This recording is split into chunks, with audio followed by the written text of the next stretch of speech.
بسم اللہ الرحمن الرحیم۔ شروع اللہ کے نام سے جو بڑا مہربان اور نہایت رحم کرنے والا ہے۔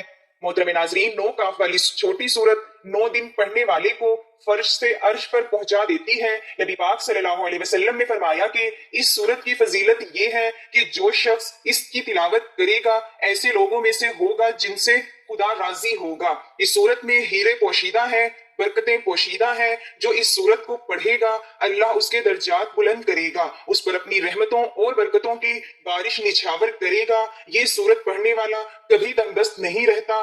یہ سورت نبی پاک صلی اللہ علیہ وسلم کی امت کے لیے اللہ کی طرف سے ایک تحفہ ہے۔ اس سورت میں آپ صلی اللہ علیہ وسلم کی دلجوئی کی گئی ہے۔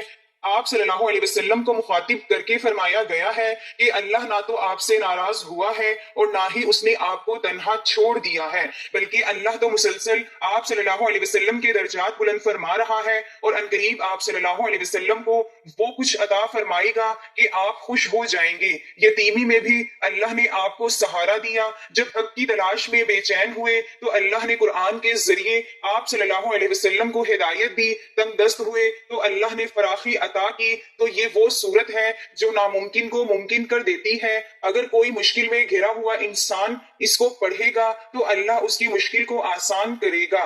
اگر کوئی تنگ دست پڑھے گا تو اللہ اس کے رزق میں فراخی عطا کرے گا۔ کسی گمشدہ شخص کی واپسی کے لیے اگر کوئی پڑھے گا تو وہ شخص مل جائے گا۔ قید سے رہائی کے لیے پڑھے گا تو رہائی ملے گی۔ اٹکے ہوئے کوئی کام حل ہو جائیں گے۔ اس سورت کو ایک بار لازمی پڑھیں۔ تو یہ سورت سورۃ ضحیٰ ہے۔ یہ 30ویں پارے کی چھوٹی سی سورت ہے۔ نبی پاک صلی اللہ علیہ وسلم کی حیات طیبہ میں ایک موقع ایسا آیا ہے کہ 3 سال کے لیے اللہ تعالیٰ نے ہر قسم کا کلام اور وحی منقطع کر دی۔ اس دوران اللہ کے حضور صلی اللہ علیہ وسلم سے نہ کلام ہوا اور نہ اللہ نے جواب دیا اور نہ کوئی وحی آئی۔ حضور صلی اللہ علیہ وسلم نے 40 سال کی عمر میں اعلان نبوت کیا اور پھر قرآن نازل ہونا شروع ہوا۔ قرآن کو اترنے میں 23 سال لگ گئے۔ ان میں سے 3 سال وحی کا جو سلسلہ منقطع رہا ہے۔ ان 3 سالوں کے بارے میں مختلف احادیث اور روایات میں آیا ہے کہ نبی پاک صلی اللہ علیہ وسلم پر سخت پریشانی کا عالم تھا، کیونکہ ان 3 سال کے دوران اللہ کی طرف سے حضور صلی اللہ علیہ وسلم پر نہ کوئی وحی نازل ہوئی اور نہ ہی آپ صلی اللہ علیہ وسلم کا اللہ سے رابطہ ہوا۔ ایک عام آدمی کا تو زندگی بھر اللہ سے کوئی رابطہ نہیں ہوتا، کیونکہ وہ آدمی صرف دنیا میں آتا ہے اور چلا جاتا ہے۔ لیکن آپ ایسی شخصیت کا تصور کریں کہ جس کے اندر طفل نوری بھی ہو، جیسا توفیق الہی بھی۔ طفل نوری ہونے سے مراد یہ ہے کہ سلطان حق باہو نے طفل نوری کے بلبوتے پر فرمایا تھا کہ جب میں چاہوں اللہ کا دیدار کر لوں۔ اب حضور صلی اللہ علیہ وسلم کی کیا شان ہوگی کہ آپ صلی اللہ علیہ وسلم کے اندر بھی طفل نوری ہونے پر آپ صلی اللہ علیہ وسلم جب چاہیں اللہ کا دیدار کر لیں، اور اگر دیدار کر سکتے ہیں تو بات چیت بھی ہو سکتی ہے۔ لیکن وہ 3 سال کا عرصہ ایسا ہے کہ جس میں نہ جیسا توفیق الہی کی طرف سے کوئی مراقبہ لگا ہے اور نہ طفل نوری کے ذریعے دیدار گفتگو ہوئی ہے۔ فرض کیا کہ اگر حضور صلی اللہ علیہ وسلم رابطے میں تھے اور سب کچھ معلوم تھا تو آپ صلی اللہ علیہ وسلم عہد پہاڑ پر چڑھ جاتے تھے اور پھر یہ کہتے تھے کہ میرا جی چاہتا ہے کہ میں یہاں خود کو گرا لوں اور اپنی زندگی ختم کر لوں۔ یہ انتہائی درجے کی مایوسی کی بات ہوگی۔ جب انتہائی درجے کی مایوسی ہوتی ہے تو تب آدمی یہ انتہائی قدم اٹھانے کا سوچتا ہے، خاص طور پر ایسی ذات و شخصیت کہ جو رب کے محبوب ہوں، امام الانبیاء ہوں، خاتم المرسلین ہوں، اور بہت سی خوبیاں آپ صلی اللہ علیہ وسلم کی ذات والا میں موجود ہیں، لیکن رب کی طرف سے بے رخی اتنی جان لیوا ہوتی ہے کہ امام الانبیاء لولا کے لما خلقت الفلاق زمین اور آسمان نہ بناتا اگر تجھے پیدا کرنا مقصد نہ ہوتا۔ ایسی ذات بھی اللہ تعالیٰ کی طرف سے اس بے رخی کو شاید برداشت کرنے کی قوت نہیں رکھتی۔ حضور صلی اللہ علیہ وسلم کے لیے اللہ نے دنیا کو بنایا تو ان کا اللہ کی ذات اور رضا کے لیے تڑپنا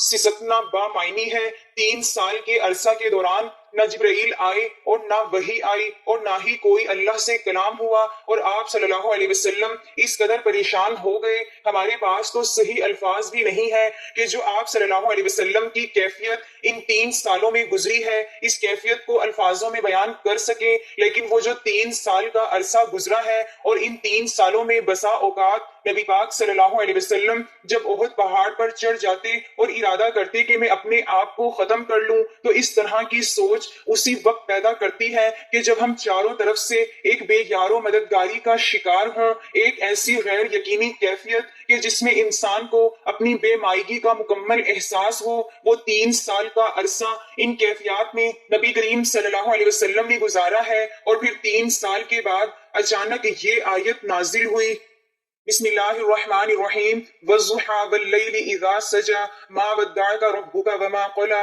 وللآخرة خیر لك من الأولى ولسوف يعطيك ربك فترضى ألم يجدك يتيما فآوى ووجدك ضالا فهدى ووجدك عائلا فأغنى فأما اليتيم فلا تقهر وأما السائل فلا تنهر وأما بنعمة ربك فحدث۔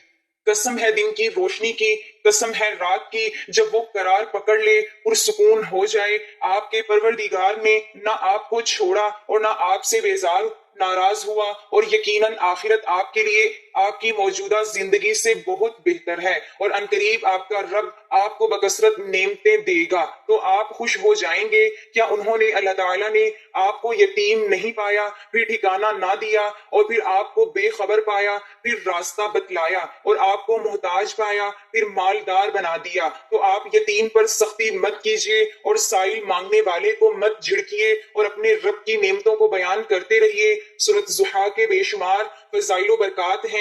اس سورہ مبارکہ میں ان عنایات بے پایہ اور احسانات عظیم کا تذکرہ فرمایا جا رہا ہے جو رحمان و رحیم رب العالمین نے اپنے محبوب ترین بندے اور رؤوف الرحیم رسول پر فرمائی۔ بعد ازاں اس رحمت للعالمین کو اپنی مخلوق پر ابر رحمت بن کر برسنے کے جو سلیقے اور آداب سکھائے ان کا ذکر ہو رہا ہے۔ دینے والے کی شان کریمی کی کوئی حد نہیں، تو لینے والے کے ظرف اور دامن کی وسعت بھی انسانی فکر کی حدود سے مابرا ہے۔ ابتدائے اسلام میں جبکہ رسول اللہ صلی اللہ علیہ وسلم مکہ مکرمہ میں تھے، چند دنوں تک اللہ تعالیٰ کی طرف سے وحی کا سلسلہ موقوف ہو گیا، تو کچھ کافروں نے آپ صلی اللہ علیہ وسلم کو یہ طعنہ دینا شروع کر دیا کہ تمہارا رب تم سے ناراض ہو گیا ہے، اس لیے اب تمہارے پاس ان کی طرف سے وحی نہیں آ رہی ہے۔ اس طرح کے طعنوں اور دل خراش باتوں کو سن کر یقیناً انسان تکلیف اور درد محسوس کرتا ہے، لیکن رسول اللہ صلی اللہ علیہ وسلم کو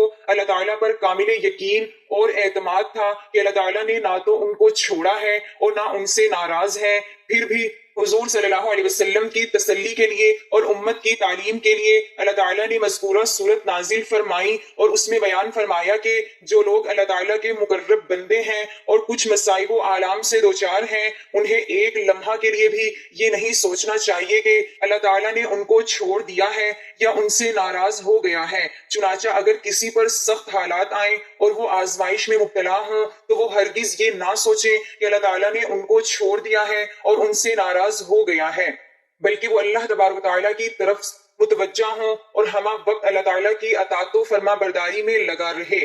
والضحیٰ قسم ہے دن کی روشنی کی، واللیل اذا سجا قسم ہے رات کی جب وہ قرار پکڑ لے، پرسکون ہو جائے۔ ما ودعک ربک وما قلی آپ کے پروردگار نے نہ آپ کو چھوڑا نہ آپ سے بیزار ناراض ہوا۔ اس صورت میں اللہ تعالیٰ نے دن کی روشنی پر اور رات پر قسم کھائی جبکہ وہ پرسکون ہو جائے۔ اس میں یہ بیان کیا گیا ہے کہ انسان پر مختلف حالات آئیں گے، جس طرح رات کی ظلمت اور تاریکی کے بعد دن کی روشنی آتی ہے، اسی طرح سختی اور پریشانی کے بعد آسانی آئے گی۔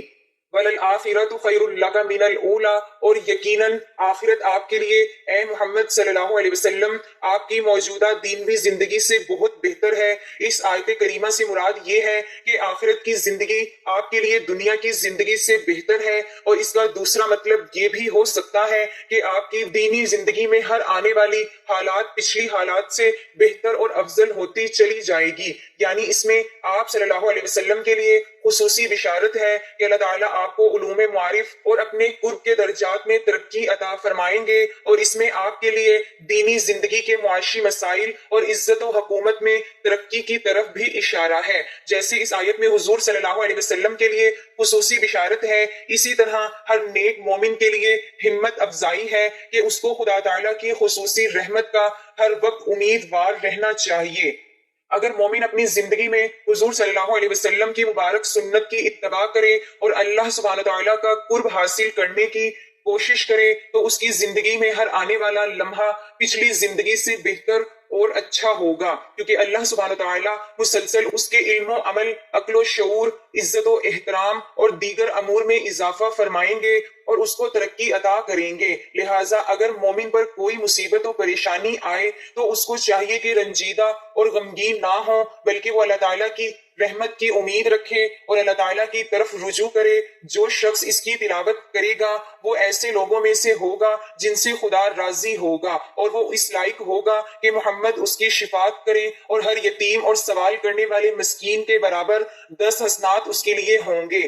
وَلَسَوْفَ يُعْطِيكَ رَبُّكَ فَتَرْضَىٰ، اور ان قریب آپ کا رب آپ کو بہت زیادہ نعمتیں دے گا تو آپ خوش ہو جائیں گے۔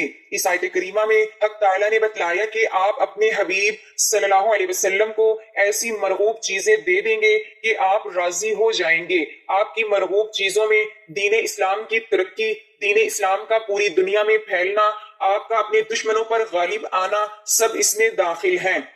حدیث شریف میں ہے کہ رسول اللہ صلی اللہ علیہ وسلم نے ارشاد فرمایا ہے، یعنی جب یہ بات ہے تو میں اس وقت تک راضی نہ ہوں گا جب تک میری امت میں سے ایک آدمی بھی جہنم میں رہے گا۔ اس جملہ سے ہم اس بات کا اچھی طرح اندازہ لگا سکتے ہیں کہ نبی کریم صلی اللہ علیہ وسلم کے دل میں اپنی امت کی محبت کتنی زیادہ ہے، یہاں تک کہ اگر آپ صلی اللہ علیہ وسلم کی امت کا ایک فرد بھی آتش دوزخ میں جل رہا ہوگا تو آپ خوش نہیں ہوں گے۔ دوسرے الفاظ میں یوں کہیے کہ آپ صلی اللہ علیہ وسلم کے دل میں اپنی امت کی محبت اتنی زیادہ ہے کہ آپ کی یہ دلی آرزو ہے کہ اپنی امت کے ہر فرد کو جنت میں دیکھیں۔ چنانچہ قیامت کے دن رسول اللہ صلی اللہ علیہ وسلم اللہ تعالیٰ سے سفارش کریں گے کہ ان کی امت کے ہر فرد کو جنت میں داخل کیا جائے۔ رسول اللہ صلی اللہ علیہ وسلم اپنی امت سے بے پناہ محبت فرماتے ہیں۔ ان کی محبت کا تقاضا یہ ہے کہ ہم بھی ہمہ وقت رسول اللہ صلی اللہ علیہ وسلم سے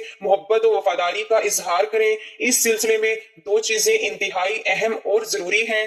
پہلی چیز یہ ہے کہ ہم کو چاہیے کہ زندگی کے تمام امور میں ہم رسول اللہ صلی اللہ علیہ وسلم کی اتباع کریں، اور جن چیزوں اور کاموں سے حضور صلی اللہ علیہ وسلم خوش نہیں تھے اور ہمیں ان سے روکا تو ہم ان چیزوں اور ان کاموں سے بالکل اجتناب کریں۔ اسی سے حضور صلی اللہ علیہ وسلم کی پوری وفاداری اور قدردانی کا اظہار ہوگا۔ دوسری چیز یہ ہے کہ ہم کثرت سے درود شریف پڑھیں، خاص طور پر ہم جمعے کے دن زیادہ سے زیادہ درود شریف پڑھنے کا اہتمام کریں۔ ہمارا یہ عمل نبی کریم صلی اللہ علیہ وسلم کے قلب مبارک میں فرحت و خوشی کا باعث ہوگا۔ الم یجد کا یتیما فآویٰ، کیا انہوں نے اللہ تعالیٰ نے آپ کو یتیم نہیں پایا پھر ٹھکانہ دیا؟ رسول کریم صلی اللہ علیہ وسلم یتیم پیدا ہوئے تھے کیونکہ آپ کے والد ماجد آپ کی ولادت سے قبل انتقال فرما چکے تھے، اور جب آپ صلی اللہ علیہ وسلم 6 سال کے ہوئے تو والدہ محترمہ بھی اس دار فانی سے کوچ فرما گئیں۔ پھر آپ کے دادا عبد المطلب نے 8 سال کی عمر تک آپ کی پرورش کی۔ جب دادا کا انتقال ہو گیا تو آپ کے چچا ابو طالب نے 50 سال کی عمر تک آپ کا ہر اعتبار سے خیال رکھا اور ہر طریقے سے آپ کی نصرت و حمایت کی۔ ابو طالب کے دل میں بھی نبی کریم صلی اللہ علیہ وسلم کی اتنی محبت و الفت تھی کہ جو کسی بھی والد کی محبت سے کہیں زیادہ تھی۔ مزید برآں یہ محض اللہ تعالیٰ کا فضل و کرم تھا کہ انہوں نے بھی رسول اللہ صلی اللہ علیہ وسلم کی زیارت کی یا آپ سے تعلق رکھا تو ان کے دل میں آپ کی محبت پیوست ہو گئی۔ تو اس آیت کریمہ میں اللہ تعالیٰ نے اپنے خصوصی انعام اور احسان کا ذکر فرمایا ہے جو آپ نے اپنے حبیب صلی اللہ علیہ وسلم کے ساتھ کیا۔ وَوَجَدَكَ ضَالًّا فَهَدَىٰ، اور آپ کو بے خبر پایا پھر راستہ بھی بتلایا۔ نبوت سے قبل رسول اللہ صلی اللہ علیہ وسلم شریعت کی تفصیلات سے ناواقف تھے۔ اس آیت کریمہ میں اللہ تعالیٰ فرماتے ہیں کہ ہم نے آپ کو نبوت سے سرفراز فرمایا اور آپ کو دین کے تمام علوم سے آگاہ کیا اور نوازا، جس کے ذریعے آپ لوگوں کو اللہ تعالیٰ کی طرف رہنمائی فرمائے۔ وَوَجَدَكَ عَائِلًا فَأَغْنَىٰ، اللہ تعالیٰ نے آپ کو محتاج پایا تو پھر آپ کو مالدار بنا دیا۔ اس آیت کریمہ میں اللہ تعالیٰ نبی کریم صلی اللہ علیہ وسلم کو مخاطب کرتے ہوئے فرماتے ہیں، اپنی نعمت یاد دلا رہے ہیں کہ آپ یتیم تھے، آپ کے پاس کوئی دولت نہیں تھی، پھر اللہ تعالیٰ نے آپ کو دولت عطا فرمائی اور پھر آپ کو فکر غربت سے نکال کر غنی اور مالدار بنا دیا۔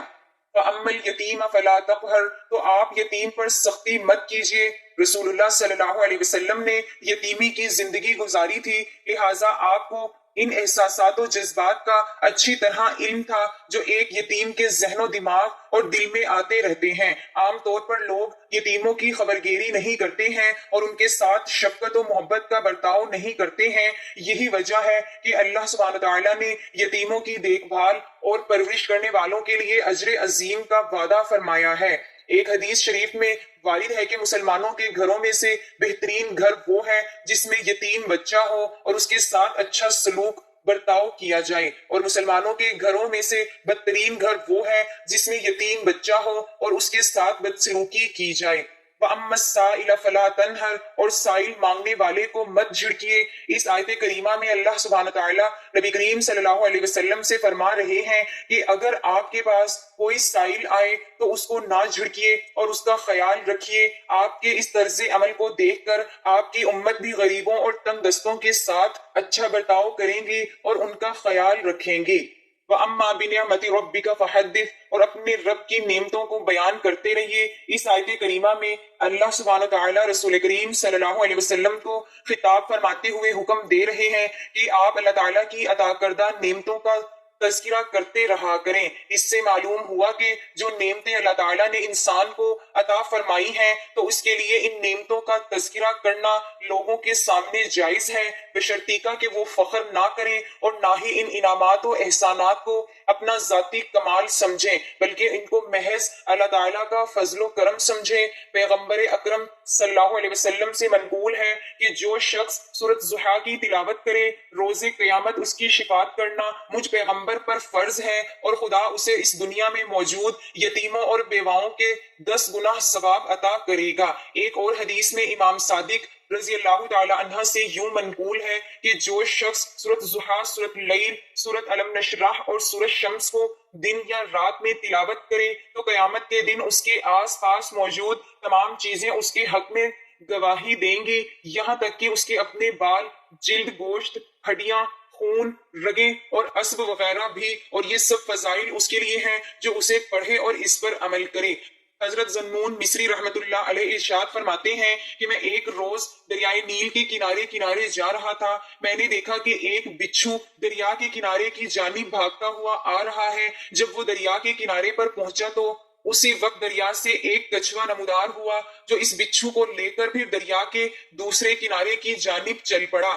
حضرت ذنون فرماتے ہیں کہ مجھے بھی پھر شوق پیدا ہوا کہ میں دیکھوں کہ یہ بچھو اور کچھوا کہاں جاتے ہیں اور کیا کرتے ہیں، چنانچہ میں ایک کشتی پر سوار ہوا، ان کے پیچھے پیچھے ہو لیا۔ وہ بچھو دریا کے دوسرے کنارے پر جا کر دریا سے باہر نکل گیا اور ایک جانب کو دوڑنے لگا۔ جب وہ کچھوا دریا میں واپس آ گیا تو میں اس بچھو کے پیچھے ہو لیا۔ اچانک وہ بچھو ایک ایسی جگہ پر جا کر رک گیا جہاں پر ایک شخص سویا ہوا ہے، جبکہ ایک زہریلا سانپ اس شخص پر حملہ کرنے کی تیاری میں تھا۔ اس بچھو نے سانپ پر حملہ کیا اور سانپ نے بچھو پر، اور پھر دونوں ایک دوسرے کے زہر سے مر گئے۔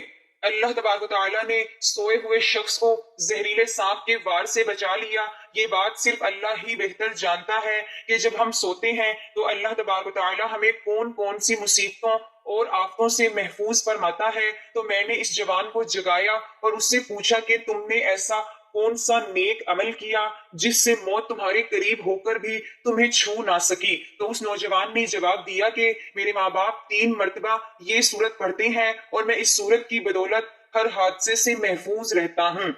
جب جبرائیل امین نبی رحمت صلی اللہ علیہ وسلم کی خدمت اقدس میں حاضر ہو گئے اور آپ صلی اللہ علیہ وسلم سے گفتگو کی تو آپ صلی اللہ علیہ وسلم نے فرمایا تمہیں اس بات پر تعجب نہیں کرنا چاہیے کیونکہ ہر پیغمبر کو اس کے مقام و مرتبہ کے حساب سے اللہ تبارک و تعالیٰ نے معزز عطا فرمائے تھے، بلندی بہرحال آسمان کو ہی نصیب ہے۔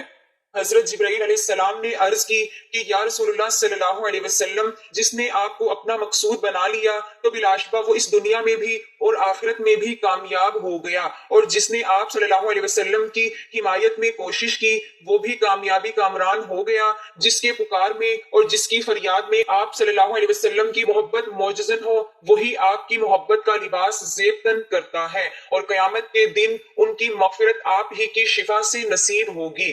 محترم ناظرین، کسی بھی حاجت کے لیے سورۃ الضحیٰ کو 9 دن پڑھیں، کیونکہ اس سورت میں 9 کاف ہیں۔ اس سورت کو جب بھی پڑھیں 9 بار آپ نے یا کریمو یا کریمو یا کریمو اللہ کا یہ نام پڑھنا ہے۔ جب آپ اس طرح اس عمل کو کریں گے تو اس سورت کو پڑھیں گے تو انشاءاللہ 9 دن کے اندر ہی جس مقصد کے لیے، جس حاجات کے لیے پڑھیں گے، آپ کا وہ مقصد، وہ حاجت پوری ہوگی۔ اس صورت کو کسی بھی حاجت کے لیے لازمی پڑھیں۔ ناظرین، گزارش ہے کہ اللہ تعالیٰ کے 99 ناموں میں سے کوئی ایک نام لکھ کر کمنٹس میں ضرور شیئر کریں۔ اللہ تعالیٰ ہم سب کا حامی و ناصر ہو، آمین۔ جزاک اللہ۔